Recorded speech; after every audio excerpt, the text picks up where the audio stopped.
Switch gears now and get into the social science of what people think about, how they feel, and what they do when it comes to bird safe glass and turning lights out.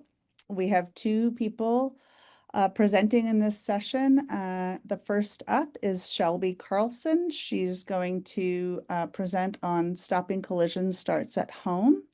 So Shelby, whenever you're ready, and Shelby comes to us from the Cornell Lab of Ornithology, you can go ahead and share your screen, Shelby, and take it away. Okay, so hi, I'm Shelby Carlson. As Tina said, I'm with the Cornell Lab of Ornithology.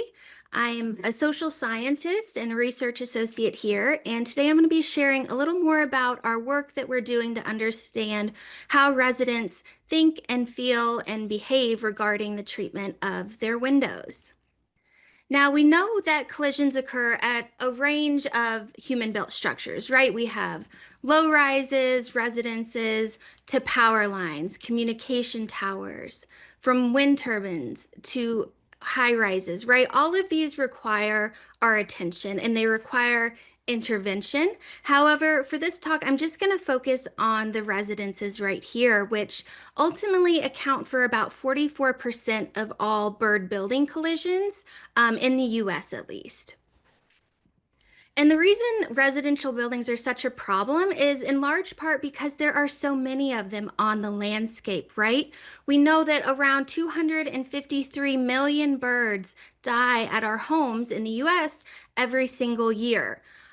Yet, only two peer-reviewed studies until recently have been published examining how residents think and feel and behave with regard to their windows. So there's a huge gap in knowledge of what do people think, what are they willing to do, and how can we ultimately encourage them to adopt bird safe windows, right? There are so many different options available to folks, from DIY options to commercially made products, right? Film, tape, cords, just to name a few. There's a lot of different options for folks.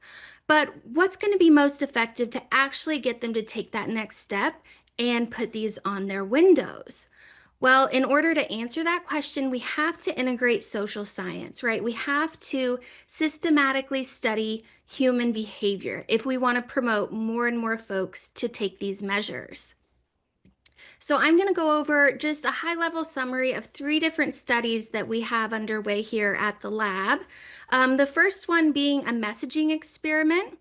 And this is really designed to understand, okay, how can we best communicate the issue of window collisions as well as its solutions, right? There's such a huge gap in what do people know about it, equally as large as how should we be talking about this matter?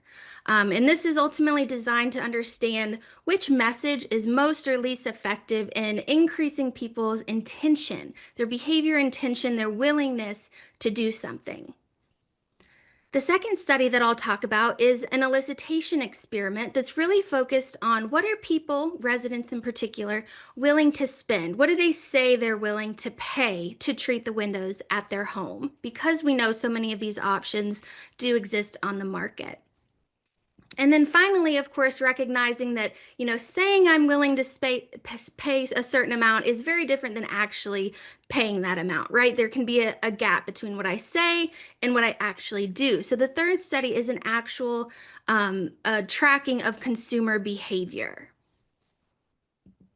So this first messaging experiment, right, we really want to understand residents' intentions for adopting bird safe windows before and after exposure to some sort of message. So we framed the issue in a few different ways, and people were randomly assigned to different conditions. So some folks, for example, got the control or factual message. This is really just telling folks about the issue in a really neutral way. Other folks got a message that emphasized the efficacy of these deterrents, that by taking this action, you can actually make a difference and save birds. Other folks got an emotional appeal, right? Really emphasizing the tragic deaths of these birds because of collisions. Other people got a moral condition, right? Thinking about what duty and obligation do I have as an individual resident to protect birds from my windows. And then finally, other folks got a normative appeal. So this is really emphasizing what other residents are doing and how I can join them in saving birds. And what did we find, right? We wanted to understand how this operates and functions across different types of audiences because different messages might work differently for different folks. So our first sample is what we're kind of calling our bird enthusiasts. These are Merlin users, people who have the Bird ID app. They already have some level of engagement with birds, but recognizing that those folks may not be representative of a broader general public audience. So we also include this probability representative sample in the US and Canada of that broader general public. And what we found was that for the bird enthusiasts, these people that already care about birds, they also already have a pretty good level of awareness about the issue. For them, they really just need to know that taking this action is going to make a difference. That efficacy frame message was really effective in increasing their intention to adopt bird safe windows. Interestingly, for that same audience, the normative message actually had a negative effect. It backfired. It made folks less likely to have that intention to take action. On the other hand, for the general public, these folks have a relatively lower awareness of the issue and engagement with the issue. So for us, we really need to be grabbing their attention. That's the first step. And to do that, the emotional appeal was really effective at getting the attention to then increase that intention to change. So this is going to be really important when we're thinking about how we frame the issue in our messages. And I will note here, this was recently published just last month in the Journal of Biological Conservation. Here's just a snapshot of the article, and here's a QR code if you're interested in reading more. What I just went over was a really high-level summary, but if you'd like to read further, there's the code right there. It is open access, so it's free for anyone to read. So I encourage you to do that if you're interested. And then moving from that, this was really about people's intentions, what they say they will do, right? The next component is what do they say they're willing to pay? What's their willingness to pay to protect birds at their home? Now, when you want to know this kind of information, there's a few different ways in which you can ask the question. One of the most common ways is just a single question. You can either ask people flat out, what is the maximum amount you would be willing to pay? That's what we call a generation task or a generation question. They're generating the value. Another option is to use a selection task here on the right, where people are exposed to a value. Would you pay $5 or $50 or $100? And they select yes or no. Now, each of these questions, they're great to use out in the field when we want quick answers to what people are thinking. They're low cost, they're efficient, right? They're easy to conduct. However, they come with limitations. There's a whole host of cognitive biases that kind of influence how we respond to a question like this. And that's, of course, going to influence our results. So in this study, we actually measure multiple ways to then combine the responses to arrive at a more accurate result. So this is just really a flow chart just to give you a sense of how we ask this question of what would people be willing to pay? And then essentially what we do with those answers is we throw them in this equation. It's essentially a debiasing formula because we want to get people's actual willingness to pay, right? We want a reliable, accurate measurement. However, both of those measures have inherent biases. However, we can leverage those biases and actually work them together to arrive at a better result, which is why we ask the question in multiple ways. So we essentially plug all these different pieces into this equation to arrive at a more accurate estimate of actual willingness to pay. And what we find when we do that is across both samples, the debiased willingness to pay per square foot of window at a residential home is about $4. Now, we actually didn't find a statistical difference between our bird enthusiasts and our general public audience. It's about $4 for each. And again, remember, this is the maximum amount that these folks would be willing to pay. So they would pay lower, but they just won't spend beyond that. And that's going to be important when we're thinking about, okay, this is what they say they will pay. What does it look like in the real world, right? How can we track actual consumer behavior, people that are actually buying collision deterrents? Well, we've been really fortunate to be able to work with two industry leaders here, right? Acopian Bird Savers and Feather Friendly, to actually track consumer behavior within the context of this research. So a huge shout out and thanks to Jeff and Paul and their respective teams for really helping to make this research possible.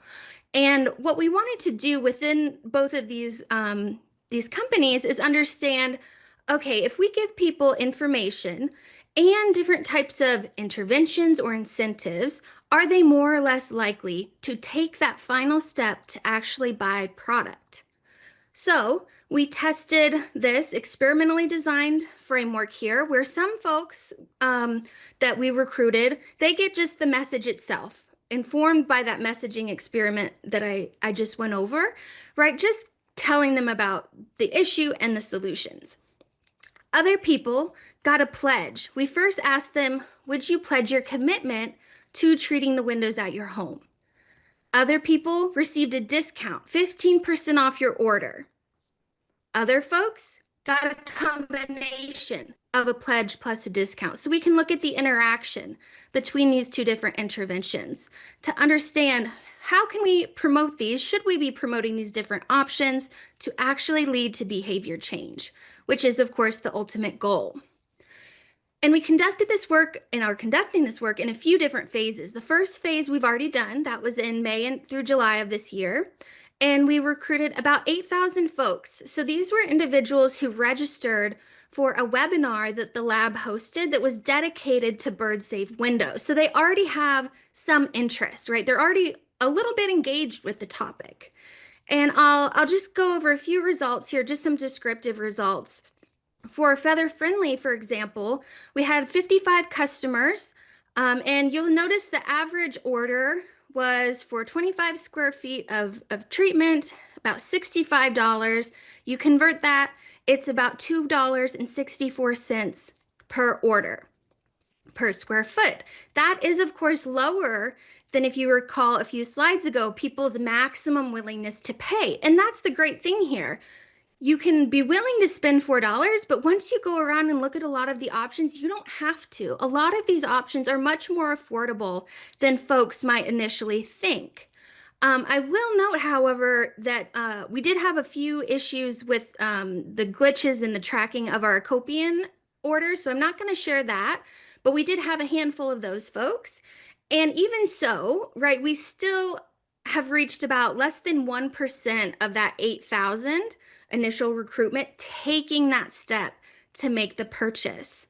So that's really important and is essentially why we're treating that first phase as a pilot test, because we just did not get the numbers we need to do any meaningful statistical analysis between those different groups, the pledge, the discount, and so forth.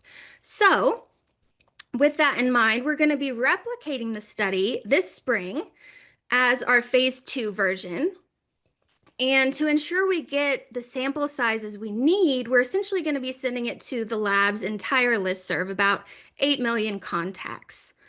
Now, I will say this is a really important demonstration, right? We thought we were reaching early adopters. People already signed up for a webinar, and we did reach those folks, but it still wasn't enough. So if we want to keep birds flying, we have to look at messaging. We have to understand people's expectations of what it costs, and we still have more work to do to actually move the needle to actual behavior change. With that said, if you work at an organization that has a contact list, a listserv of people who want to hear from you, and you're interested in this idea of running a similar study of, okay, if we present this or that, how does it change people's intention to go purchase from Acopian or from Feather Friendly? If that's something you would be interested in working with us on, we would love to know. We're working with this in the context of the lab, but as we saw from our messaging experiment, different audiences respond to different things, right? In different ways. So even if we're still focusing on bird groups, bird focused groups, there could be some nuances there that we would love to explore. So here's my email. Feel free to reach out if that piques your interest. And thank you so much for your time.